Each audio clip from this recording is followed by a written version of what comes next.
भागवतम के लिए पढ़ लेते हैं। ओम नमो भगवते वासुदेवाय। ओम नमो भगवते वासुदेवाय। ओम नमो भगवते वासुदेवाय। नरं चैव नरोत्तमं देवीं सरस्वतीं व्यासं ततो जयम् उदीरयेत्।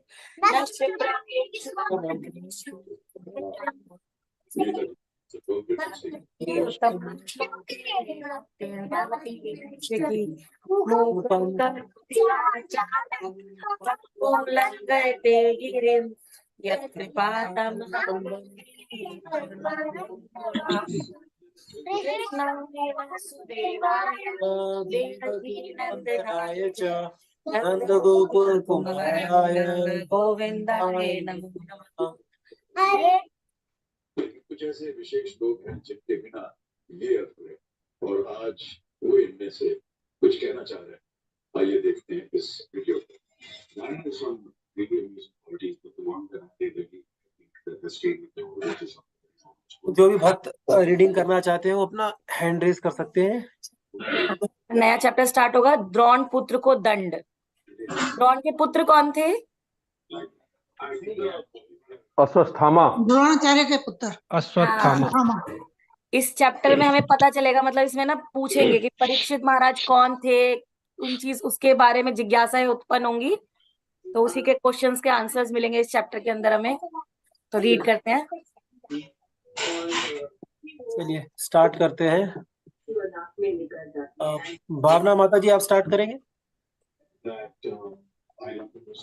यस प्रभु जी। हरे कृष्ण प्रभु जी। हरे प्रभु जी कृष्ण। मैं श्लोक नहीं पढ़ पाऊंगी। ओके शौनक उवाच निर्गते नारदे श्रुत भगवान बादरायण श्रुतवान अभिप्रेतम तथा किम अक्रोत विभु।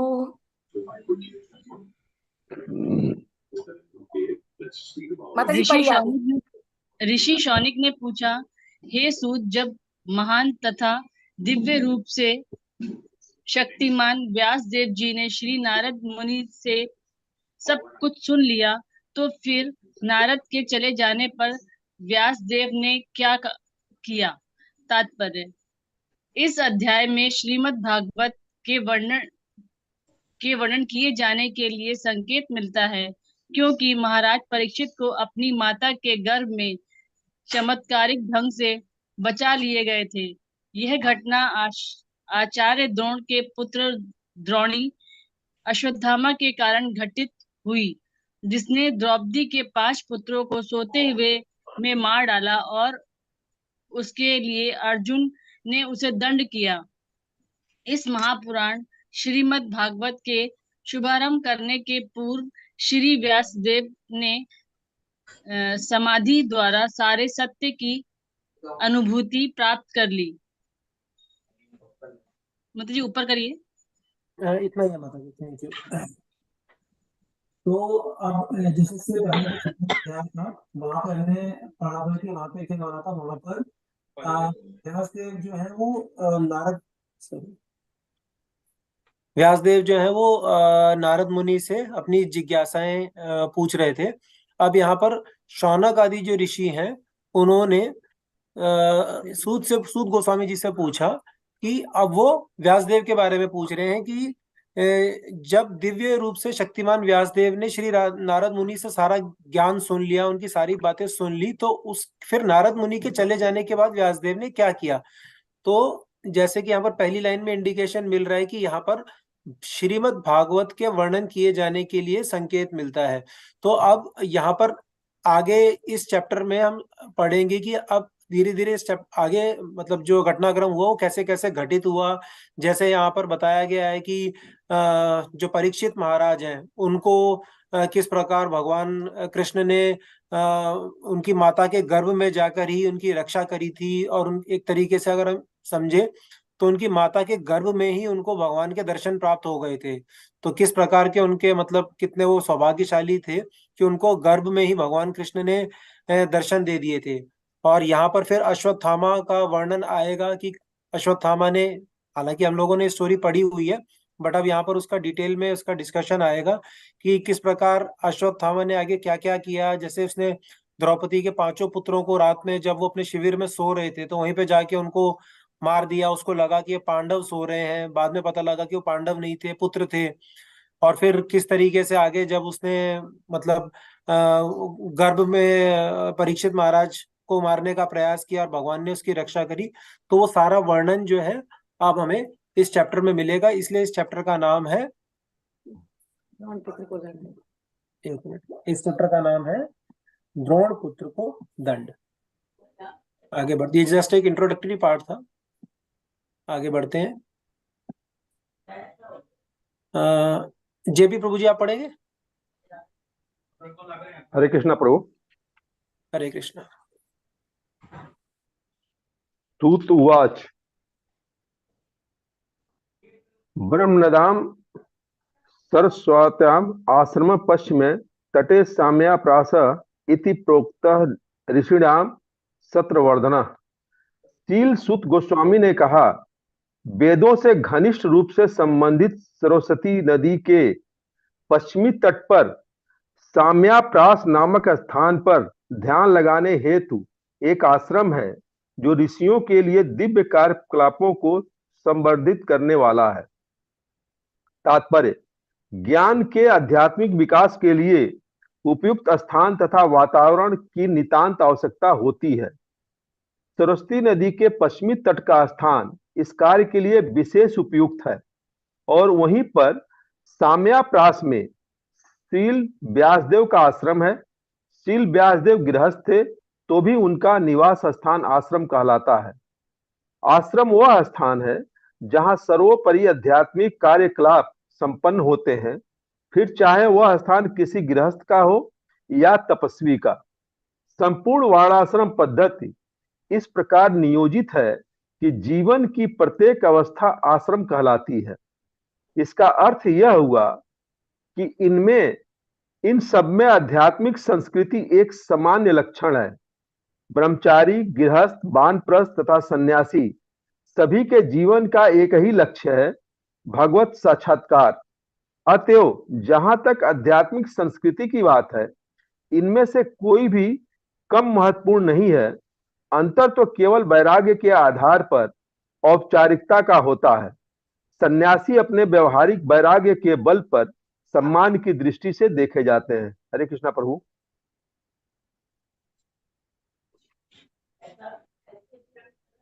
थैंक यू प्रभु जी। कुछ ऐड करना चाहेंगे प्रभु जी इसमें? हाँ, इसमें प्रभु जी एक लाइन बहुत मतलब एक कह लीजिए दिल को लगा। आश्रम वह स्थान है जहां सर्वोपरि आध्यात्मिक कार्यकलाप संपन्न होते हैं, चाहे वह स्थान किसी गृहस्थ का हो या तपस्वी का। संपूर्ण वर्णाश्रम पद्धति इस प्रकार नियोजित है कि जीवन की प्रत्येक अवस्था आश्रम कहलाती है। हरे कृष्णा प्रभु यहाँ ये बताना चाहते हैं कि जैसे हम लोगों को वर्णाश्रम की बात आती है, ब्रह्मचारी, गृहस्थ और ये सारी चीजें, तो हम हर अवस्था में एक आश्रम की अनुभूति हम कर सकते हैं और आध्यात्मिक ज्ञान की तरफ अगर हम कर्तव्य पालन करें तो अपने आप बढ़ जाएंगे, जहां तक मुझे लग रहा है। हरे कृष्णा प्रभु। Thank you. कोई और कुछ ऐड करना चाहेगा? क्या काबू में करना? जेल में दिया। हरे कृष्णा तो प्रभु जी। बोला काबू में हरे किससे कृष्णा आओगे? 40 फेर में तो तू हो रहा है, कब से बोलने लग रहा है जोर जोर से। मैं बोल रही हूँ। माता जी प्लीज म्यूट करेंगे अपने आप को। काबू आप सबको म्यूट कर दीजिए, जिनको खोलना हो खोलेंगे। जी दुलेखा माता जी। हाँ, हरे कृष्णा प्रभु जी। ये पिछले श्लोक में भी एक लाइन आई थी तो वो बोलना चाह रहे थे। पिछले श्लोक में एक लाइन लास्ट में आई थी, श्री व्यासदेव ने समाधि द्वारा सारे सत्य की अनुभूति प्राप्त कर ली। तो जब नारद जी चले गए थे तो फिर उन्होंने समाधि ली और समाधि में उन्होंने जो कुछ लिखा हुआ था उन सब का रिवीजन किया और उसके बाद अब उनको आगे कैसे लिखना है, क्या करना है, तो वो चीजें उन्होंने फिर समाधि में अवस्था में ही उन्होंने ज्ञात किया, उसका ध्यान किया और फिर उसको आगे लिखा।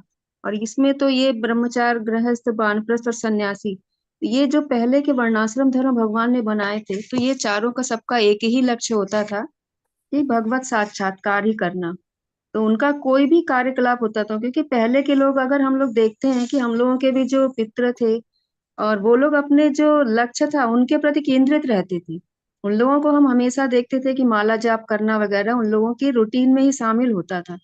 तो हम लोग ज्ञान लेकर के हम लोग अज्ञानी बन गए हैं, और जबकि वो लोग इस तरह की जो भौतिक शिक्षा थी वो ना लेते हुए भी वो ज्ञानवान थे। तो उन लोगों को हम लोग समझ सकते हैं कि वो लोग तो अपने लक्ष्य के प्रति केंद्रित थे, चाहे वो गृहस्थ में थे रहते हुए भी वो लोग अपने लक्ष्य के प्रति सदैव केंद्रित रहे। लेकिन आज हम लोग भौतिक शिक्षा के अंधकार में पड़े हुए हैं, और उन शिक्षा को ही लेकर के हम लोग को लगता है हम लोग बहुत पढ़े लिखे हैं और अपने आप को बहुत समझदार मानते हैं, जबकि वो लोग ज्यादा समझदार थे हम लोगों की अपेक्षा। वो लोग अपने हमेशा लक्ष्य के प्रति केंद्रित रहते थे कि उनका जो धाम है वो हमेशा एक बात ही यही कहते थे, वैकुंठ में जाना है। वो स्वर्ग जाने की भी बात नहीं करते थे, वो लोग यही बोलते थे कि वैकुंठ जाना है। तो उनको मतलब लक्ष्य पूरा पता था कि उनको कहाँ जाना है, और हम लोग पूरी तरह से इस तरह अज्ञान में ही पड़े हुए हैं। हरे कृष्णा प्रभु जी। थैंक यू माता जी। तो इससे हम ये समझ सकते हैं कि जैसे जैसे धीरे धीरे हमारे समाज का मॉडर्नाइजेशन हुआ है, मॉडर्न एजुकेशन सिस्टम आया है, तो उससे एक तरीके से शिक्षा का और ज्ञान का पतन हुआ है। हम कुछ जो हम हमें जो शिक्षाएं प्राप्त करनी चाहिए थी वो एक्चुअल में ना प्राप्त करके हम कुछ और ही प्राप्त कर रहे हैं, और अल्टीमेटली एक तरीके से हम मटेरियल एजुकेशन प्राप्त करके और उसके बाद में मटेरियल जीवन भोगने के लिए एक एक रेस में लग जाते हैं, जबकि अ, इस जीवन का जो असली लक्ष्य है वो कुछ और ही है। तो कोई और कुछ ऐड करना चाहेगा इस श्लोक में? इसमें मैंने हरे कृष्णा, इसमें मैंने लेक्चर में सुन रही थी, तो उसमें ये बताया था जैसे पहले के टाइम पे भी देखिए कि उन मतलब वेद व्यास जी को स्पेशल बोला गया कि आप इस जगह जाइए, यहाँ पे समाधि लगाइए, यहाँ पे ध्यान केंद्रित करिए। तो उसी तरीके से हमारे को भी चैंटिंग में ध्यान केंद्रित करने के लिए बहुत अच्छा, मतलब मैंने नोट किया था, उन्होंने बताया था कि 3P फॉर्मूला होता है। मतलब एक 3P फॉर्मूला में क्या है, सबसे पहला एक हमें, अगर हम भी चैंटिंग करते हो, हमें ध्यान लगाना है भगवान में, जो बोल रहे हैं उसे सुनना है, तो उसके लिए बताया सबसे पहला P है प्लेस, कि हमें एक स्थान ऐसा होना चाहिए, ये नहीं बहुत ज्यादा डिस्टरबेंस हो रही है उस प्लेस पे और हम जब करने बैठ रहे हैं हमारा ध्यान इधर उधर जा रहा है। दूसरा बताया प्रोनाउंसिएशन, मतलब हम जो बोल रहे हैं वो स्पष्ट हो, यानी हरे किन्ना किन्ना किन्ना हरे हरे राम राम राम भागने पे नहीं लगे, वो जो वर्ड का उच्चारण है उस वो एकदम क्लियर होना चाहिए, प्रोनाउंसिएशन। और तीसरा उन्होंने बताया पॉस्चर, ये नहीं कि मतलब लेटे हैं, लेट के हम जप कर रहे हैं, टेढ़े मेढ़े हो रहे हैं, यूं बैठ गए फिर जब कर रहे हैं, पॉस्चर एक ठीक तरीके से होना चाहिए। ये 3P फॉर्मूला बताया गया था इसी से रिलेट करके, कि जैसे पहले के टाइम पे भी एक ध्यान केंद्रित करने के लिए भी व्यास देव जी को बोला गया, तो उसी टाइप से हम उतना तो नहीं जा सकते हैं, लेकिन फिर भी एटलीस्ट हमें चैंटिंग के लिए अपना ध्यान केंद्रित करने के लिए 3P फॉर्मूला को अपनाना चाहिए। हरे कृष्णा। इसमें जहां तक मुझे याद आ रहा है, जो मैंने सुना था कि रम्य प्रास जो स्थान है, शायद अगर मैं बद्री का सही आश्रम, हूँ तो ये बद्री का आश्रम हाँ बद्री का का आश्रम है। के बारे में बात हो रही है। तो इस पे एक छोटी सी एक लीला, एक कथा भी है कि एक बार भगवान विष्णु के मन में इच्छा प्रकट हुई कि उनको ध्यान लगाना है, वो ध्यान करना चाहते हैं। तो जो लक्ष्मी माता है जो उनके साथ में, तो उन्होंने बोला कि भगवान आप किस पे ध्यान लगाएंगे, सब तो आप पे ध्यान लगाते, तो आप किस पे ध्यान लगाएंगे? तो भगवान किन पे ध्यान लगाते? भगवान भक्तों पे ध्यान लगाते हैं, अपने शुद्ध भक्तों पे। भक्त भगवान पे ध्यान लगाते हैं और भगवान भक्तों पे ध्यान लगाते हैं। तो भगवान ने उनसे कहा कि मैं ध्यान लगाने जा रहा हूँ, तो आप मेरे साथ में नहीं आ सकते क्योंकि मुझे वहां पर ध्यान लगाना है। तो उन्होंने, लक्ष्मी माता ने उनको बोला कि मैं वहां पर आपके लिए डिस्टरबेंस नहीं क्रिएट करूंगी, मैं आपके ध्यान लगाने के लिए मैं आपकी सहायक बनूंगी। तो भगवान ध्यान लगाने के लिए कहाँ गए? भगवान ध्यान लगाने के लिए आ गए इस स्थान पे, बद्री का आश्रम पे, जहाँ पे भगवान शिव जी माता पार्वती के साथ में निवास करते थे, और वो उनका ध्यान लगाने का स्थान था। तो अब डायरेक्टली तो भगवान वहां पे आके और भगवान शिव जी को कह नहीं सकते कि भाई मुझे तो यहाँ पर ध्यान लगाना है, ये जगह मुझे चाहिए। तो एक लीला का पार्ट है, इसे एक लीला की तरह समझना है। तो उन्होंने क्या किया, उन्होंने एक छोटे बालक का रूप लिया और वो वहां पर आ गए। तो जब भगवान शिव और माता पार्वती वहां से कहीं जाने के लिए निकले, तो उन्होंने देखा कि वहां पर एक छोटा बालक है, इतने ठंड में ऐसे बैठा हुआ है और कोई उसके पास में नहीं है। तो हालांकि भगवान शिव तो सब कुछ जानते थे, तो उन्होंने माता पार्वती को कहा कि आप ध्यान मत देना, ये सब माया का प्रभाव है। लेकिन माता पार्वती के अंदर क्योंकि वात्सल्य भाव जागृत हुआ, तो माता पार्वती ने कहा नहीं, कुछ भी हो, मैं ऐसे इस स्थान पर, ऐसे स्थान पर एक इतने छोटे बालक को ऐसे नहीं छोड़ सकती। तो उन्होंने उस बालक को लिया और अपने आश्रम के अंदर ले गई और वहां पर आश्रम में बिठाया और कहा कि हम अभी आते हैं थोड़ी देर में, तो यहीं बैठो। तो वो बंद करके चले गए। जब वो वापस आए तो देखा अंदर से बंद है। तो उन्होंने झांक के देखा तो अंदर भगवान विष्णु, उन्होंने अपना रूप ले लिया।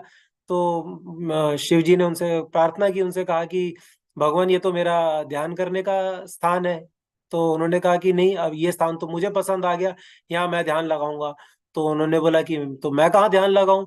तो उन्होंने बोला आप जाइए, आपको जहाँ ध्यान लगाना है। मतलब एक लीला की तरह की से उन्होंने, उनका संवाद हो रहा है, तो उन्होंने बोला आप जाइए, आपको जहाँ जहाँ ध्यान लगाना है। तो फिर उसके बाद भगवान शिव जी केदारनाथ जाके अपना स्थान बनाते हैं। तो ये एक लीला है। और इसमें इस स्थान का महत्व क्यों डिस्कस हो रहा है, जब हम इस पूरे प्रकरण की बात कर रहे हैं, तो उसमें स्थान के ऊपर एक लीला भी डिस्कस हो रही है। और इस पूरी इसमें स्थान की बात क्यों आ रही है? क्योंकि भक्ति करने के टाइम पे स्थान बहुत इंपॉर्टेंट होता है। जैसे फॉर एग्जाम्पल, अगर हम जैसे मॉर्निंग में उठ के चैंटिंग कर रहे हैं या किसी भी समय हम चैंटिंग कर रहे हैं, तो वो चैंटिंग हम मंदिर में बैठ के कर रहे हैं या हम कहीं किसी शोरगुल वाली जगह पे बैठ के कर रहे हैं या हम कहीं किसी पब्लिक प्लेस में बैठ के कर रहे हैं, तो उसका बहुत इम्पैक्ट आता है। उससे हमें मंदिर में करेंगे तो मंदिर का एक सात्विक एनवायरनमेंट होता है, वहां पर ध्यान अच्छा लगता है। किसी शोरगुल वाली जगह पे जाके करेंगे, मॉल में बैठ के करेंगे, तो वहां ध्यान तो क्या ही लगेगा, हम सब इधर उधर कुछ ना कुछ देख रहे होंगे। तो ये बहुत इंपॉर्टेंट है, इसलिए बताया जाता है कि जब भी हमें ध्यान लगाना है तो हमें एक शुद्ध सात्विक एनवायरनमेंट में, एक शुद्ध जगह पे, साफ सात्विक जगह पे आके हमें ध्यान लगाना है। तो इस प्रकरण से हम डिस्कस, भगवान खुद जो है, उन्होंने इतने पूरे समस्त सृष्टि में जब उनको ध्यान लगाना था, तो उन्होंने भगवान शिव जी की ध्यान लगाने वाली जगह उन्हें सर्वाधिक प्रिय लगी। तो इससे हमारे लिए ये शिक्षा है कि हमें जब ध्यान लगाना है तो हमें जो बेस्ट प्लेस, हम एनवायरनमेंट अपने लिए क्रिएट कर सकते हैं या जो अवेलेबल है, हमें उसे चूज करके और वहां पर हमें सात्विक तरीके से ध्यान लगाने का प्रयास करना चाहिए। ये नहीं कि हम कहीं पे भी किसी भी, जैसे भी बताया कि 3P है, तो हम किसी भी जगह बैठ के, किसी भी पोजीशन में बैठ के और किसी भी तरीके से बोल के हम ध्यान लगा रहे हैं या जप कर रहे हैं। तो ये इस श्लोक से हम ये लर्निंग ले सकते हैं। कोई और कुछ ऐड करना चाहता है? आगे बढ़े। ठीक है, आगे बढ़ते हैं।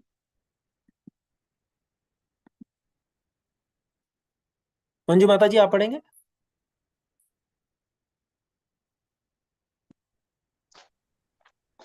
तस्मिन् स्वे आश्रमे व्यासो बद्रीषण्डमण्डिते उपस्पृश्यं प्रणिदध्यो मनः स्वयं। उस स्थान पर बेर के वृक्षों से घिरे हुए अपने आश्रम में श्री शील व्यास देव शुद्धि के लिए जल का स्पर्श करने के पश्चात ध्यान लगाने हेतु बैठ गए।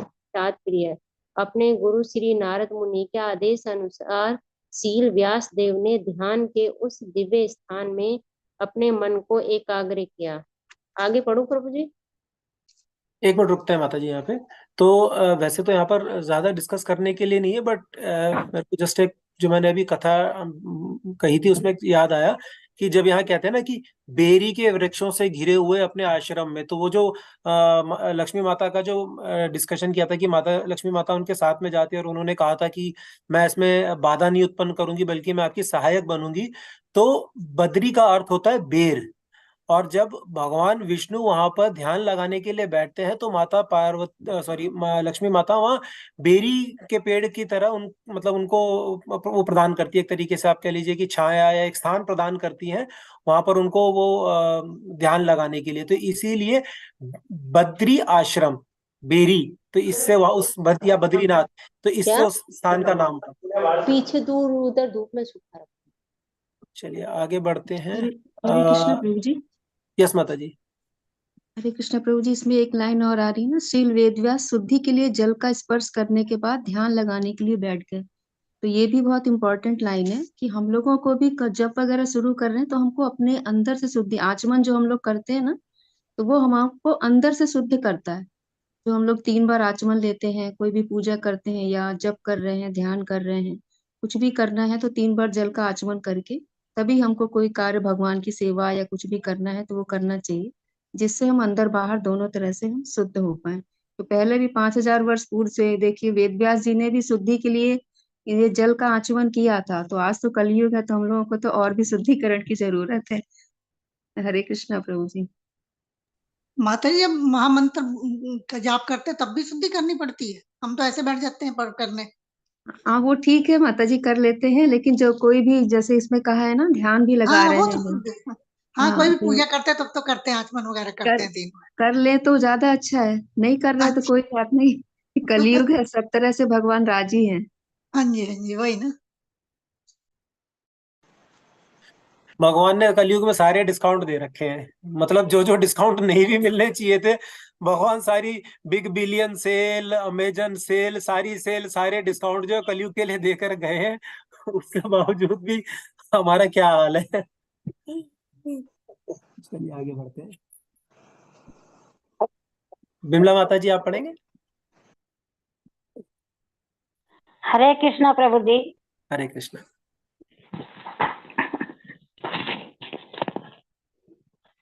भक्ति योगीन मनसी सम्यक प्रणिहिते मले अप्यस्यत पुरुषम पूर्ण मायाम च तदपाश्ययम्।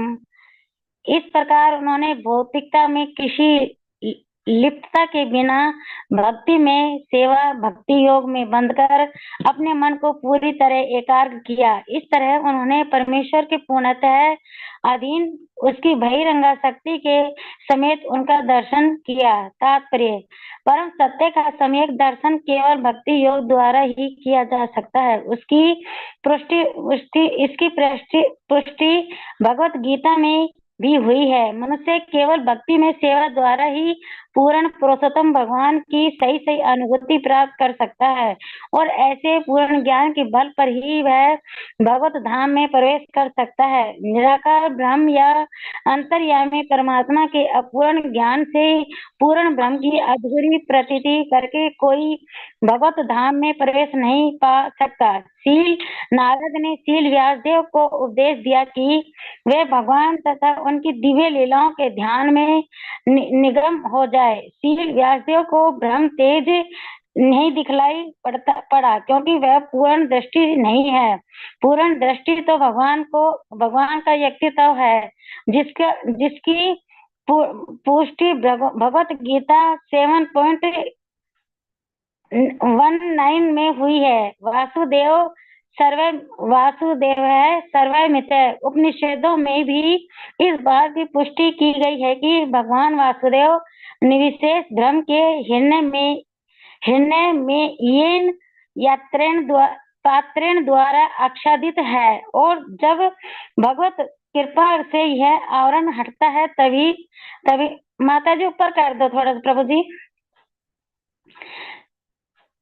तभी भगवान का वास्तविक मुख का दर्शन होता है। पर ब्रह्म को यहाँ पर पुरुष या व्यक्ति कहा गया है। परम भगवान का उल्लेख अनेक वैदिक ग्रंथों में हुआ है और भगवत गीता में तो पुरुष की पुष्टि सनातन तथा आदि पुरुष के रूप में हुई है। भगवान पूर्ण पुरुष है।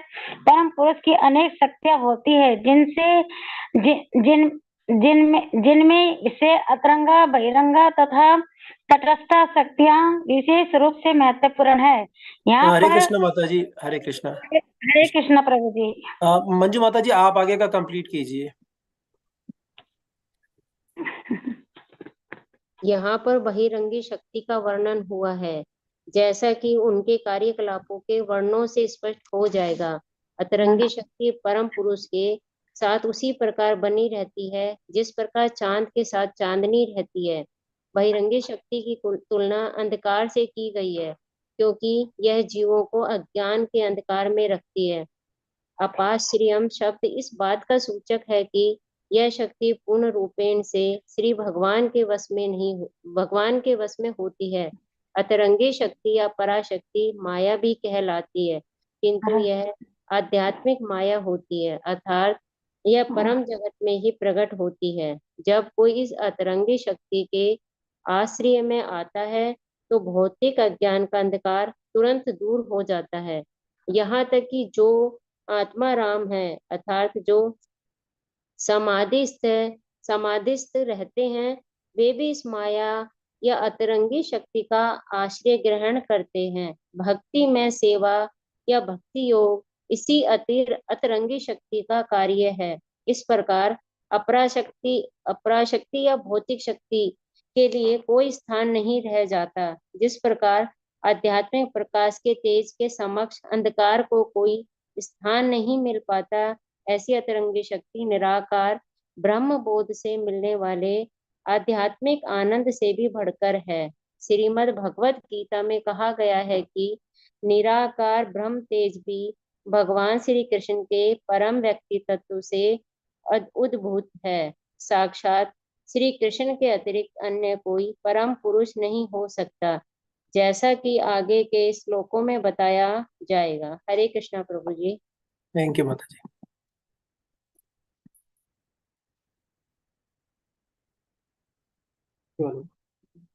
तो अब यहाँ पर क्या डिस्कशन चल रहा है? यहाँ पे डिस्कशन है कि इस प्रकार उन्होंने भौतिकता में किसी लिप्तता के बिना भक्तिमय सेवा भक्ति योग में अपने मन को पूर्ण रूप से एकाग्र किया। तो किसके बारे में वर्णन हो रहा है? व्यासदेव के बारे में। परम सत्य का सम्यक दर्शन केवल भक्ति योग द्वारा ही किया जा सकता है। इसकी पुष्टि भगवत गीता में भी हुई है। मनुष्य केवल भक्तिमय सेवा द्वारा ही पूर्ण पुरुषोत्तम भगवान की सही सही अनुभूति प्राप्त कर सकता है। हमने लास्ट चैप्टर के लास्ट के जब श्लोक पढ़ रहे थे, डिस्कशन कर रहे थे, तो वहां पर भी हमने थोड़ा सा डिस्कस किया था कि जब वहां पर हठ योग या कई तरह के योगों के बारे में डिस्कशन कर रहे थे, अष्टांग योग, तो ये डिस्कशन हुआ था कि किसी भी कई जो बाकी जो योग पद्धतियां हैं, वो सारी योग पद्धतियां लगाने के बाद में भी जब तक कि हम भक्ति में नहीं जब तक भक्ति नहीं करते, तब तक हम भगवान से साक्षात्कार नहीं कर सकते। योग का जो परम लक्ष्य है वो होता है अपनी इंद्रियों को कंट्रोल करना, और भक्ति का जो परम लक्ष्य होता है वो होता है भगवान के प्रति अपना प्रेम प्रकट करना है, भगवान के प्रति प्रेम बढ़ाना। तो इनमें ये हम कितनी भी योग पद्धति लगा लें, कितना भी ज्ञान अर्जित कर ले, लेकिन जब तक भगवान के प्रति प्रेम नहीं है, तब तक भगवान के धाम में एंट्री नहीं है। आगे है कि निराकार ब्रह्म या अंतर्यामी परमात्मा के अपूर्ण ज्ञान से पूर्ण ब्रह्म की अधूरी प्रतीति करके कोई भगवत धाम में प्रवेश नहीं कर सकता। तो जैसे एक होता है निराकारवादी, मतलब जो निराकार ब्रह्म पे ध्यान लगाते हैं, तो उन्हें अल्पज्ञानी या अल्पज्ञ कहा जाता है, क्योंकि उन्होंने भगवान के शरीर से जो ज्योति पुंज जो प्रकट हो रहा है, उन्होंने उसे ही सब कुछ मान लिया, उससे आगे नहीं गए, बस वहां पे रुक गए। दूसरा एक और स्टेज होती है कि जो हमारे अंदर जो भगवान जो परमात्मा स्वरूप में है, उसे भगवान मानकर और मतलब उनकी पूर्णतया से भक्ति करके उन्हें प्राप्त करने का प्रयास करते हैं। वो भी पूर्ण भक्ति नहीं है।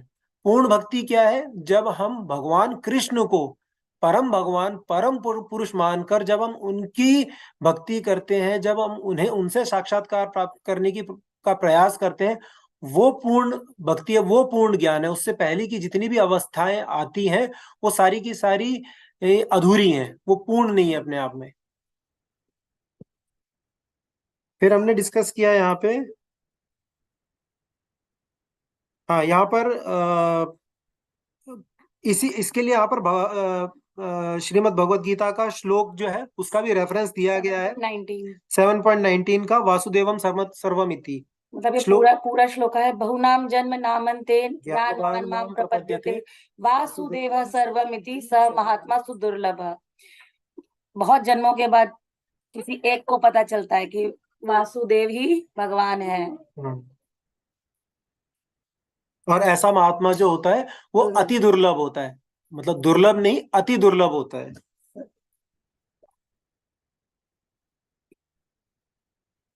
आगे इसमें वर्णन है,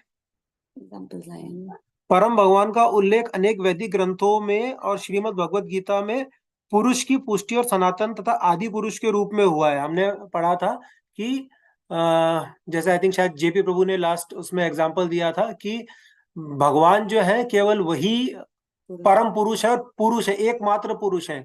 बाकी जो भी है कोई भी क्योंकि भगवान भोक्ता है और बाकी सब भोग्य है, इसलिए केवल भगवान जो है उन्हें पुरुष की उपाधि है। यहाँ पर बहिरंगा शक्ति का वर्णन हुआ है, जैसा कि सॉरी अंतरंगा शक्ति और भगवान की जो दो शक्तियां हैं, अंतरंगा शक्ति और बहिरंगा शक्ति के। अंतरंगा शक्ति और बहिरंगा शक्ति हमने पढ़ा था। बहिरंगा शक्ति क्या होती है? बहिरंगा शक्ति होती है जो भौतिक जगत को का जो परिचालन करती है। अंतरंगा शक्ति होती है जो आध्यात्मिक जगत को मैनेज करती है। और तीसरा होता है तटस्था शक्ति। तटस्था शक्ति कौन है?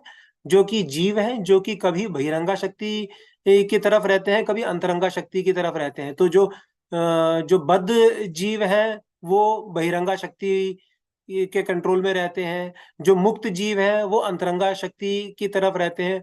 तो जब हमारे अंदर सात्विक गुणों की प्रधानता होती है, तब जब हमने पढ़ा था कि तमोगुण, रजोगुण, सतोगुण, तो जब सतोगुण की प्रधानता होती है तो हम धीरे धीरे अंतरंगा शक्ति की तरफ उनके उसमें कंट्रोल में आते हैं। जैसे जैसे हमारे अंदर तमोगुण या रजोगुण की प्रधानता बढ़ती है तो हम बहिरंगा शक्ति की तरफ बढ़ते हैं। तो जो तटस्था शक्ति है वो इसलिए बताया गया, जैसे हमने समुद्र के किनारे का एग्जांपल लिया था कि समुद्र का जो किनारा होता है कभी वो धरती के ऊपर प्रकट हो जाता है और कभी वो पानी जो समुद्र की जो लहर आती है वो उसके अंदर डूब जाता है। तो इसीलिए वो तटस्था शक्ति नाम दिया गया है कि कभी वो बहिरंगा शक्ति में डूबा हुआ है, कभी वो अंतरंगा शक्ति की तरफ है। इन दो शक्तियों के बारे में आगे वर्णन है। आगे है अंतरंगा शक्ति या पराशक्ति माया कहलाती है, किंतु यह आध्यात्मिक माया होती है। हमने डिस्कस किया था कि माया जो है, माया भगवान की जो शक्ति है माया, जब तक हम भौतिक मतलब अपने आप को भौतिक चीजों में, भौतिक उसमें क्या कहते हैं, तुष्टीकरण के लिए जब तक हम लगे रहते हैं, अपनी इंद्रिय तृप्ति में जब तक हम लगे रहते हैं, तब तक जो है माया जो है वो हमारे अगेंस्ट में काम करती है। वो हमारे को हर तरह से प्रलोभन देगी, लेकिन बार बार हमें माया की लात पड़ती रहेगी।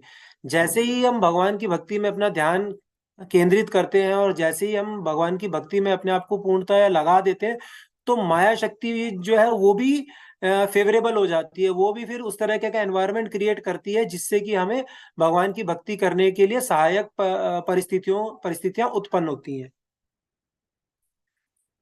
और यहाँ तक कि जो आत्माराम अर्थात जो समाधि से सिद्ध हैं, वे भी इस माया अंतरंगा शक्ति का आश्रय ग्रहण करते हैं। भक्ति में सेवा या भक्ति योग इसी अंतरंगा शक्ति का कार्य है। ये अभी हमने जो डिस्कस किया वही है। तो मतलब जो जो इसमें लिखा है वो हमने सारा डिस्कस कर लिया है। कोई इसमें भक्त कुछ अगर ऐड करना चाहे तो प्लीज ऐड कर सकते हैं, या किन्हीं को इसमें कोई एनालॉजी, कोई एग्जांपल अगर याद आ रहा है तो वो शेयर कर सकते हैं। हरे कृष्ण प्रभु जी, इसमें एक लाइन आ रही है ना, उपनिषदों में भी इस बात की पुष्टि की गई है कि भगवान वासुदेव निर्विशेष ब्रह्म के हिरण्यमय पात्रेन द्वारा आच्छादित है। ये ईशोपनिषद का जो हम लोगों ने पढ़ा था, तो उसमें 15वां श्लोक है, हिरण्यमयेन पात्रेण सत्यस्यापिहितं मुखम तत्त्वं पूषन् पावरणु सत्य धर्माय दृष्टये। तो यहाँ पे भक्त भगवान से प्रार्थना कर रहा है कि निर्विशेष ब्रह्म ज्योति जो हो भगवान को आच्छादित किए हुए, वो उनके स्वरूप को देख नहीं पा रहा है। तो भगवान से प्रार्थना कर रहा है कि हे भगवान, हे समस्त जीवों के पालक, आपका असली मुखमंडल तो आपके चमचमाते तेज से ढका हुआ है। कृपा करके इस आवरण को हटा लीजिए और अपने शुद्ध भक्त को अपना दर्शन दीजिए। इस तरह से भगवान से वो प्रार्थना करता है, भक्त प्रार्थना कर रहा है कि आप अपना जो ये निर्विशेष ब्रह्म ज्योति का प्रकाश है, क्योंकि भक्त जी जानता है कि वो भगवान ये प्रकाश नहीं है। उनको तो भगवान के जो स्वरूप है उनसे प्रेम होता है, उनको देखना चाह रहा है, तो वो उनसे प्रार्थना कर रहा है कि इनको हटा लीजिए। और एक और श्लोक में भगवान अपने आप को ही बताते कि निर्विशेष ब्रह्म ज्योति का जो दीप्यमान प्रकाश है वो भगवत गीता का ही एक श्लोक है, ब्रह्मण हुई प्रतिष्ठा हम अमृतस्याव्यय च शाश्वतस्य च धर्मस्य सुखस्य कांतिकस्य च। इसमें भी भगवान बता रहे हैं कि मैं उस निराकार ब्रह्म का आधार हूँ जो अमर, अविनाशी तथा शाश्वत है और जो परम सुख का स्वाभाविक पद है। यानी कि जो ब्रह्म ज्योति भी है, कोई वो भी भगवान बता रहे हैं कि मैं ही उसका आधार हूँ। तो भगवान जो है पूर्ण है, तो उनको ही हमको आराधना करनी है। इसी तरह से हमको समझना भी है कि हाँ, भगवान ही पूर्ण है। माता जी आपने ईशोपनिषद का कौन सा श्लोका बताया था? ये 15? 15वां श्लोक है। ठीक है माता, धन्यवाद। कोई और भक्त कुछ ऐड करना चाहेंगे? हरे हरे कृष्णा माता जी। हरे कृष्णा प्रभु जी। हम इस विषय पे एक चीज ऐड करना चाहते हैं। वो मैंने कैकेयी का एक प्रसंग पढ़ा तो उसी सिलसिले में है कि जब हमारे गुरु या माता पिता कुछ बतावें तो उसको हमें तत्काल उसको अंधविश्वास की तरीके से बिके उसको हमको एक्सेप्ट कर लेना चाहिए। क्योंकि एक प्रसंग आता है कि एक बार माता कैकेयी भगवान राम और भरत को धनुष का संधान करने के लिए एक प्रसंग सिखा रही थी। माता कैकेयी ने वृक्ष पर एक कबूतर को देखते हुए कहा कि भरत से कि तुम संधान करो। तो भरत ने वहां पे कहा कि नहीं, मैं किसी जीव को मारने के लिए अपना दक्षता नहीं दिखाऊंगा। उसी पे माता कैकेयी ने आपका रामचंद्र जी को यही बात कही। उन्होंने बिना कुछ कहे तुरंत संधान किया। तो मां ने पूछा उनसे कि पुत्र, तुमने उचित अनुचित का विचार नहीं किया? तुम्हें उस पक्षी पर तनिक भी दया नहीं आई? तो राम ने भोलेपन से कहा, मां, मेरे लिए किसी जीवन से अधिक महत्वपूर्ण मेरी माता की आज्ञा है। और वहीं पर कहा उन्होंने, किसी भी पुत्र का शिष्य का कर्तव्य होता है कि वह अपने गुरु अपनी मां के सिखाए और सिखाए गए मार्ग पर निर्विकार निर्भीकता के साथ बढ़े, अन्यथा गुरु का सिखाना और दिखाना सब व्यर्थ हो जाएगा। हरे कृष्णा प्रभु। हरे कृष्णा प्रभु जी, थैंक यू। और कोई भक्त कुछ ऐड करना चाहेंगे? ठीक है, आगे बढ़ते हैं।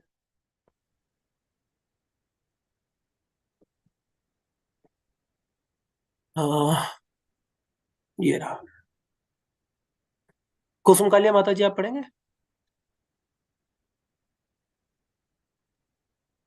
हरे कृष्णा प्रभु जी। हरे कृष्णा। यया समोहितो जीव आत्मानं त्रिगुणात्मकं परो अपि मनुते अनर्थ तत्कृतं च अपि पद्यते। जीवात्मा तीनों भौतिक गुणों से परे होते हुए भी इस बहिरंगी शक्ति के कारण अपने आप को भौतिक पदार्थों की उपज मानता है और इस प्रकार भौतिक कष्टों के फलों को भोगता है। तात्पर्य, यहाँ पर भौतिकवादी जीवों के कष्ट का मूल कारण तथा उसके उपाय के रूप में जो कार्य करने चाहिए उसके बारे में बतलाया गया है। साथ ही साथ परम सिद्धि का वर्णन भी हुआ है। इन सब का उल्लेख इस श्लोक में हुआ है। जीवात्मा स्वाभाविक रूप से भौतिक पाश से परे है, किंतु अभी वह बहिरंगी शक्ति द्वारा बंदी बना लिया गया है। अतएव वह अपने आप को भौतिक पदार्थ की उपजों में से एक मानता है। अतएव इस अपवित्र संपर्क के कारण विशुद्ध आध्यात्मिक जीव भौतिक प्रकृति के गुणों के अधीन कष्ट सहता है। जीवात्मा भ्रमवश अपने को भौतिक पदार्थ मान बैठता है। इसका अर्थ ये हुआ कि भौतिक स्थिति के वश में होने के कारण उसके सोचने, अनुभव करने तथा चाहने की वर्तमान विकृत विधि उसके लिए स्वाभाविक नहीं है। लेकिन सोचने, अनुभव करने तथा चाहने का उसका अपना स्वाभाविक तरीका होता है। जीव अपनी मूल अवस्था में सोचने, अनुभव करने तथा चाहने की शक्ति से रहित नहीं होता। श्रीमद् भागवत गीता में भी पुष्टि हुई है कि बद्ध जीव का वास्तविक ज्ञान अभी अज्ञान से ढका है। इस प्रकार यहाँ इस सिद्धांत का खंडन हो जाता है कि जीवात्मा निरपेक्ष निराकार ब्रह्म है। ऐसा। हरे कृष्णा माता जी। हरे कृष्णा। कल्पना माता जी, आप पढ़ेंगे? जी प्रभु जी।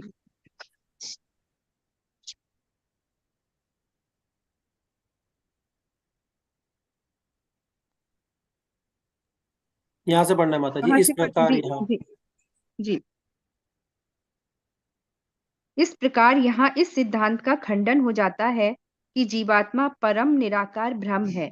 ऐसा हो नहीं सकता, क्योंकि जीवात्मा की अपनी मूल अबद्ध अवस्था में भी अपनी चिंतन शैली होती है। वर्तमान बद्ध अवस्था बहिरंगा शक्ति के प्रभाव के कारण है, जिसका अर्थ यह है कि परमेश्वर पृथक रहते हैं और मोहमयी शक्ति माया पहल करती है।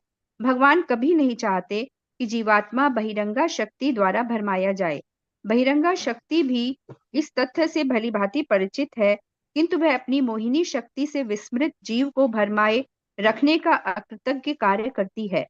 भगवान भ्रामिका शक्ति के कार्य में कोई बाधा नहीं डालते, क्योंकि उसके ये कार्य बद्ध जीव को सुधारने के लिए आवश्यक होते हैं। कोई स्नेहिल पिता नहीं चाहता कि अन्य कोई व्यक्ति उसकी संतान को प्रताड़ित करे, तो भी वह अपने उद्दंड पुत्र को सुधारने के लिए कठोर व्यक्ति के संरक्षण में सौंप देता है। लेकिन साथ ही स्नेहिल सर्वशक्तिमान पिता बद्ध जीवों को भ्रामिका शक्ति माया के चंगुल से छुटकारा दिलाने के लिए उत्सुक रहते हैं। राजा अवज्ञाकारी नागरिकों को बंदी गृह की चार दीवारी के भीतर डाल देता है, लेकिन कभी-कभी बंदी को राहत देने की इच्छा से वह स्वयं बंदी गृह में जाता है और उनसे सुधरने के लिए कहता है, और उसके ऐसा करने पर वह बंदी को मुक्त कर देता है। इसी प्रकार परमेश्वर अपने हरे कृष्णा। हरे कृष्ण प्रभु। ज्ञानेंद्र माता जी आप पढ़ेंगे?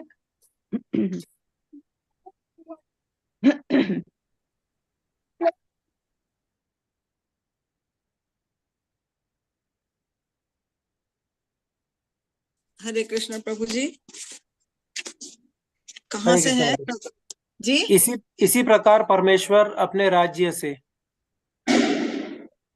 मैं कहीं भूल गई, मैं यहाँ से पढ़ देती हूँ। इसका अर्थ यह हुआ कि भगवान द्वारा बद्ध जीवों का दोनों प्रकार से उद्धार किया जाता है। एक तो भगवान के बहिरंगा शक्ति के द्वारा दंडित होकर, तथा दूसरी भगवान की ओर भगवान द्वारा अंतस्थ और बाह्य शायद थोड़ा सा गैप आ रहा है, एक बार अभी हम किसी और से रीड कराते हैं, फिर आपको मिल जाएगा तो नेक्स्ट आप पढ़ लीजिएगा। ज्योति माता जी आप पढ़ेंगे? ये वेदों के इस श्लोक से पढ़े, इस लाइन से, पैराग्राफ से। कहाँ से माता जी? वेदों में केन उपनिषद अभी तो इससे ऊपर ही है माता जी, बीच में है। काफी ऊपर है अभी इससे। जो अगर आप बुक से रीड कर रहे हैं ना, तो जो पेज नंबर 312 का जो पेज नंबर 312 है, इसमें 312 पे ही है। हाँ, स्टार्टिंग की ऊपर की चौथी पांचवी लाइन है, ये तीसरी चौथी लाइन इसी प्रकार परम भगवान अपने राज्य में। मैं पढ़ूं? माता जी अगर नहीं मिला क्या आपको? इसी प्रकार पढ़ूं क्या प्रभु जी? एक सेकंड माता जी, एक मिनट देख लेते हैं, अगर नहीं मिलेगा तो दोबारा कर लेते हैं। 5वीं लाइन का लास्ट है माता जी, बहुत बड़ा, दोबारा कर लीजिएगा। आप एक बार ढूंढ लीजिए, हम रीडिंग करके आप दोबारा कर लीजिएगा। माता जी ऊपर से 5वीं लाइन का लास्ट अक्षर है।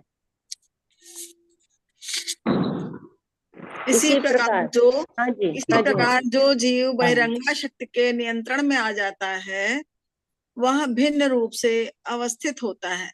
फिर भी भागवत के इस कथन से यह स्पष्ट होता है कि वह बहिरंगा शक्ति पूर्ण पुरुष भगवान के समक्ष निकृष्ट स्थिति पर रहती है। ये भी नहीं है, ये नहीं है माता जी, नहीं है माता जी, ये नहीं।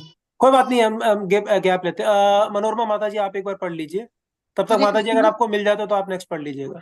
हरे कृष्णा।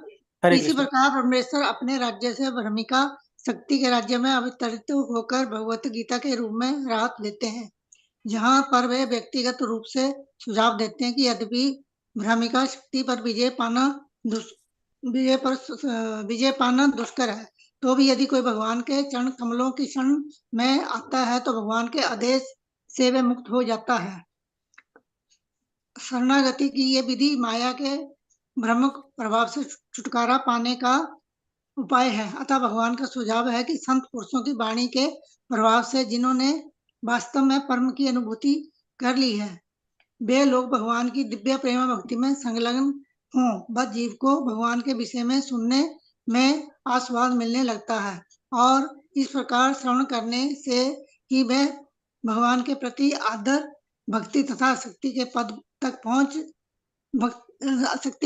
ऊपर उठ जाता है। शरणागति विधि से सभी कुछ पूरा हो जाता है। यहाँ पर व्यासदेव के अवतार रूप में भगवान ने यही सुझाव रखा है।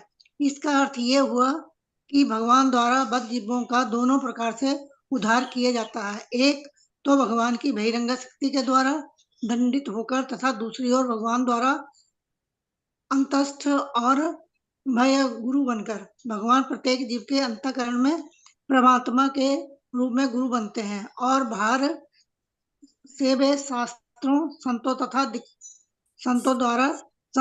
दीक्षा गुरु के रूप में गुरु बनते हैं। अगले श्लोक में इसकी अधिक स्पष्ट व्याख्या की गई है। जरा प्रभु जी ऊपर कर दीजिए। हाँ, हरे कृष्णा माता जी। हाँ, हरे कृष्ण प्रभु जी, मैं कर हाँ, मिल गया माता जी जी। ठीक है, अब आप पढ़िए। वेदों में केनोपनिषद में देवताओं की नियंत्रक शक्ति के संबंध में भ्रामिका शक्ति के व्यक्तिगत अधीक्षण की पुष्टि की गई है। यहाँ पर भी यह स्पष्ट कहा गया है कि जीवात्मा बहिरंगा शक्ति के द्वारा व्यक्तिगत सामर्थ्य में नियंत्रित होता है। इस प्रकार जो जीव बहिरंगा शक्ति के नियंत्रण में आ जाता है वह भिन्न रूप से अवस्थित होता है। फिर भी भागवत के इस कथन से यह स्पष्ट है कि वही बहिरंगा शक्ति पूर्ण पुरुष भगवान के समक्ष निकृष्ट स्थिति पर रहती है। पूर्ण व्यक्ति या भगवान तक भ्रामिका शक्ति पहुंच भी नहीं पाती, क्योंकि वह केवल जीवों पर ही अपना कार्य कर पाती है। अतएव यह तो मात्र कल्पना है कि भगवान भ्रामिका शक्ति द्वारा भ्रमित होते हैं और बाद में जीव बन जाते हैं। यदि भगवान तथा जीव एक ही श्रेणी में होते तो व्यासदेव के लिए इसे देख पाना संभव होता और भ्रमित जीवों के भौतिक दुख का प्रश्न ही नहीं उठता, क्योंकि परमेश्वर सब कुछ जानते हैं। हरे कृष्णा माता जी। हरे कृष्णा। हाँ, हरे ज्योति माता जी।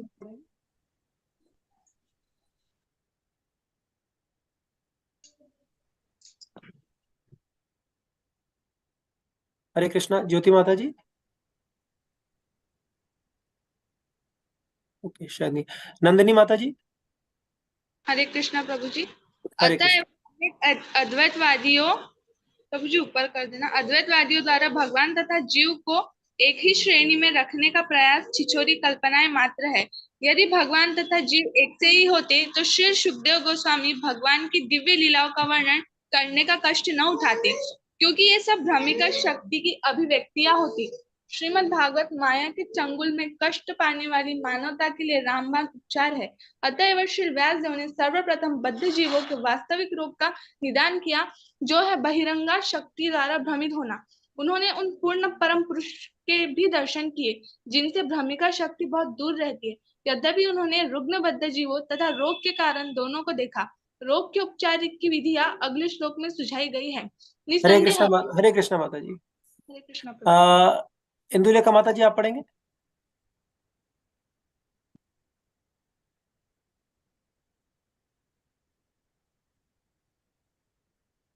हरे कृष्ण प्रभु जी। निस्संदेह भगवान तथा जीव दोनों ही गुणवत्ता की दृष्टि से समान हैं, लेकिन भगवान भ्रामिका शक्ति के नियंता हैं, जबकि जीव इसी भ्रामिका शक्ति द्वारा नियंत्रित होते हैं। इस प्रकार भगवान तथा जीव एक साथ अभिन्न तथा भिन्न हैं। दूसरा अंतर इस प्रकार है, भगवान तथा जीव के बीच का सनातन संबंध दिव्य है, अन्यथा वे माया के चंगुल से बद्ध जीवों का उद्धार करने का कष्ट न लेते। इसी प्रकार से जीव को भी भगवान के प्रति अपने प्राकृतिक प्रेम तथा स्नेह को जगाने की आवश्यकता रहती है, और जीव की यही सर्वोच्च पूर्णता है। जीवन के इसी लक्ष्य को ध्यान में रखकर श्रीमद् भागवत में बद्ध जीवों का वर्णन हुआ है। हरे कृष्ण प्रभु जी। थैंक यू माता जी। माता जी, इसको थोड़ा एक्सप्लेन करेंगे। यस प्रभु जी, इसमें तो पूरा जो बहिरंगा शक्ति माया का पूरा वर्णन आया हुआ। प्रभुपाद जी पूरा एक एक चीज को उसको एग्जाम्पल के तौर पर ही सब कुछ बताया उन्होंने। इसमें बताया कि कोई भी स्नेहिल पिता नहीं चाहता कि अन्य कोई व्यक्ति उसकी संतान को प्रताड़ित करे। तो अब यहाँ पर हम लोग इसको एक तुलना ये कर रहे हैं कि भौतिक जगत में बहिरंगा शक्ति का ये कार्य है कि वो बद्ध जीवों को इस तरह से प्रताड़ित करके या दंडित करके, जो गलत कार्य कर रहे हैं दंडित करके वो भगवत धाम वापस ले जाए। तो यहाँ पर उनको यहाँ पे प्रभुपाद जी लिख रहे हैं कि स्नेहल पिता नहीं चाहता कि अन्य कोई व्यक्ति उसकी संतान पर ताड़ित करे, तो भी वह अपने उद्दंड पुत्र को सुधारने के लिए कठोर व्यक्ति के संरक्षण में सौंप देता है। साथ ही सर्व स्नेहिल सर्वशक्तिमान तथा बद्ध जीवों को भ्रामिका शक्ति के चंगुल छुटकारा दिलाने के लिए उत्सुक भी रहते हैं। यानी कि माया शक्ति का जो प्रभाव है, तो वो माया शक्ति भी उनके अंदर में ही कार्य कर रही है। जैसे माया अध्यक्ष प्रकृति सूयते सचराचरम, तो भगवान यही बता रहे हैं कि भ्रामिका शक्ति जो वो भगवान के ही अंतर्गत है और उन्हीं के ही सब बच्चे हैं, क्योंकि उन्हीं से विद्रोह करके यहाँ पर आए हैं कि अपने हमको स्वामी बनना है। तो इन्हीं उद्दंड जो पुत्र हैं उनको सीधा करके फिर उनको वापस वहां भगवत धाम जाना है, इसलिए वो कठोर संरक्षण में वहां पर रखती हैं। इसी तरह से एक एग्जाम्पल और भी लिया है कि राजा अवज्ञाकारी नागरिकों को बंदी गृह की 4 दीवारी के भीतर डाल देता है, लेकिन कभी कभी बंदी को राहत देने की इच्छा से वह स्वयं बंदी गृह में आता है और उनसे सुधरने कहता है। तो ऐसा करने पर वह बंदी को मुक्त कर देता है। इस प्रकार परमेश्वर अपने राज्य से भ्रामिका शक्ति के राज्य में अवतरित होकर भगवत गीता के रूप में राहत देते हैं। तो भगवान भी यहाँ भौतिक जगत में प्रकट होते हैं। इसका मतलब ये नहीं है कि जैसा निर्विशेषवादी बोलते हैं कि उनका भी जन्म होता है, वो भी भौतिक जगत के अंतर्गत ही आते हैं। वो भी एक परम मतलब वो भगवान नहीं है। भगवान तो मतलब वो निर्विशेष ज्योति है, वो भी वहां पर भौतिक जगत के अंतर्गत ही वो आते हैं। इस तरह से यहाँ पर ये खंडन कर रहे हैं कि भगवान यहाँ पे जिस तरह से राजा का बंदी गृह तो बना रहा है, कभी कभी वो भी वहां पर देखने के लिए जाता है, उसी तरह भगवान भी अवतरित होते हैं यहाँ पर और अवतार लेकर के वो भक्तों के लिए ही, भक्तों के आनंद देने के लिए ही आते हैं और खुद भी भक्तों के साथ आनंद लेने के लिए यहाँ पर आते हैं। तो इस तरह से हमको ये चीज समझनी है कि भगवान यहाँ पर अवतरित हो रहे हैं। तो निर्विशेषवादियों की व्याख्या जो है कि वो भगवान भौतिक शरीर धारण करके आ रहे हैं, तो ऐसा नहीं है। भगवान भी राजा की तरह है कि बंदी गृह तो बनाया है, वहां पर जाकर के वो फिर सिर्फ देखने के लिए ही जा रहा है। हरे कृष्णा प्रभु जी, और बाकी भक्त भी कर सकते हैं, इसमें काफी लंबा पैराग्राफ है। हरे कृष्णा प्रभु जी, इसमें हमें सबसे पहली ही लाइन थोड़ी सी नहीं समझ में आ रही है। जीवात्मा तीनों गुणों से अतीत होते हुए, तो अतीत कहाँ है? जीवात्मा तो तीनों गुणों से बंधा हुआ है। जीवात्मा तीनों भौतिक गुणों से परे होते हुए भी इस बहिरंगा शक्ति के कारण अपने आप को भौतिक। माता जी, इसको ऐसे समझना, जीवात्मा एक्चुअल में है क्या? जीवात्मा जो है वो भगवान की तरह वो भी सनातन है, ठीक है, लेकिन तो क्योंकि वो प्रकृति के प्रभाव में आ गया, उसने भौतिक शरीर को धारण कर लिया है, इसलिए वो बहिरंगा शक्ति के से प्रभावित हो रहा है, इसलिए उसके कंट्रोल में आ रहा है। नहीं तो जो हमारा गुण है वो भी भगवान की तरह शाश्वत। हमारे अंदर कौन सी क्वालिटीज है? हमारे अंदर सेम वही क्वालिटीज है, वही गुण है जो भगवान के अंदर है, सिर्फ क्वांटिटी का डिफरेंस है। तो एक्चुअल में तो जीवात्मा और जो परम पुरुषोत्तम भगवान है वो सेम है, मतलब दोनों सनातन है, दोनों शाश्वत है। बट क्योंकि हमारा फॉल डाउन हो गया और हम प्रकृति के कंट्रोल में आ गए, हम बहिरंगा शक्ति के प्रभाव में आ गए, इसलिए हमारे ऊपर वो बहिरंगा शक्ति कार्य करी। लेकिन अगर एक्चुअल में समझा जाए तो जीवात्मा तीनों भौतिक गुणों से परे होती है। जब वो प्रकृति के टच में आती तब वो तीनों गुणों के उसमें आके फिर वो दूषित हो जाती है। इसके लिए माता जी भगवत गीता में श्लोका भी है। माता जी तो भगवत गीता में बिना प्रकृति में आए जीवात्मा शरीर भी तो नहीं धारण कर सकती। तो माता जी शरीर तो धारण करना भी नहीं है। तो बिना शरीर के, मतलब बिना मनुष्य शरीर के फिर कैसे भक्ति मनुष्य शरीर क्यों मिलता है? मनुष्य शरीर मिला किस लिए? क्योंकि हमने भोग की इच्छा प्रकट करी है। अगर हमने इच्छा ही नहीं, बताया जाता है ना कि जो 75% जो जीवात्मा है वो तो अभी भी आध्यात्मिक लोकों में है। भौतिक जगत में तो सिर्फ 25% जीवात्माएं हैं। तो वो 25% जीवात्माएं यहाँ है, बाकी 75% क्यों नहीं है? क्योंकि उन्होंने इस तरीके की इच्छा नहीं करी।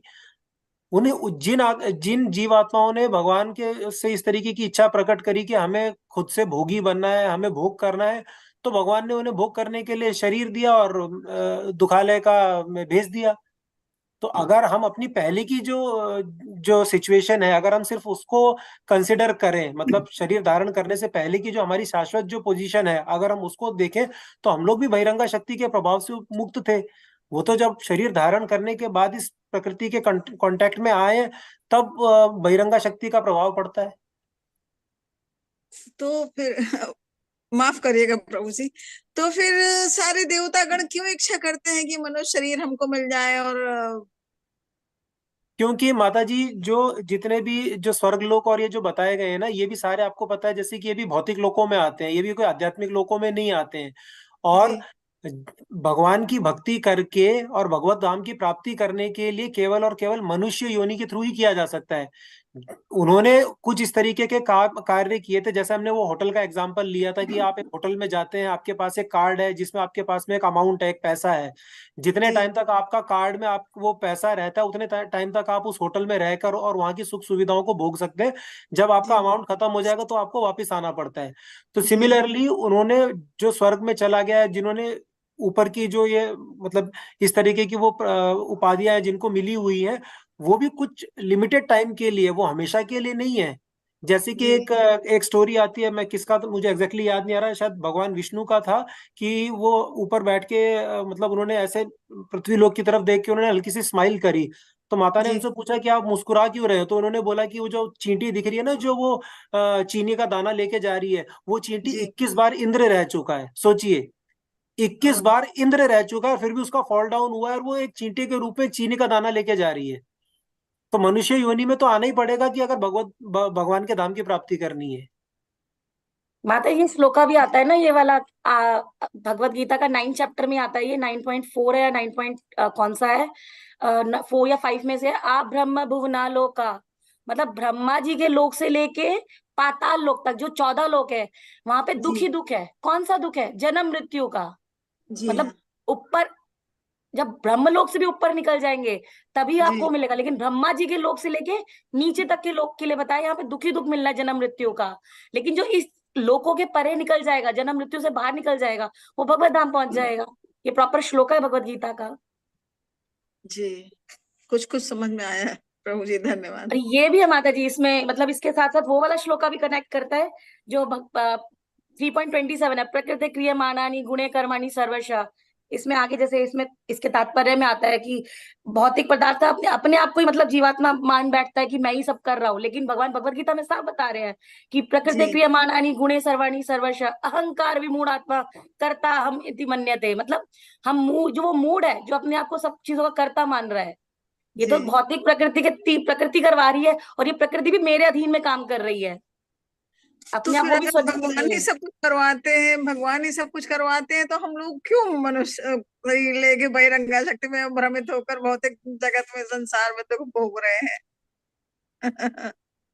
क्योंकि हमने ही ऐसी इच्छा प्रकट करी थी। भगवान ने हमें क्या दिया है? भगवान ने हमें फ्री विल दी है, और भगवान हम फ्री विल से जो इच्छा करते हैं भगवान केवल उसे सैंक्शन करते हैं।